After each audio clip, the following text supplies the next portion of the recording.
নবনির্বাচিত রাষ্ট্রপতির কাছে সাধারণ মানুষের প্রত্যাশার কথা উঠে এসেছে দীপ্ত সংবাদের নিয়মিত আয়োজন জনতার কথায়। বাংলাদেশের ২৩তম রাষ্ট্রপতি মির্জা ফখরুল ইসলাম আলমগীর। নতুন রাষ্ট্রপতির কাছে দেশবাসীর কি প্রত্যাশা, শুনবো আজকের জনতার কথায়। মাননীয় রাষ্ট্রপতিকে সাধুবাদ জানাই, উনি ভালো মানুষ, দেশ পরিচালনা করুক ভালোভাবে।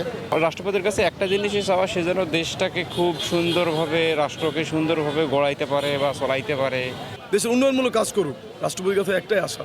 প্রত্যাশা রাখি কিছুটা হলো। তার কাছে সাধারণ জনগণ হিসাবে আমাদের একটাই চাওয়া, দেশটা যেন খুব সুন্দরভাবে সুশৃঙ্খলভাবে পরিচালনা করে, আইনের সহায়তায় দেশকে পরিচালনার জন্য ভালো করতে পারে।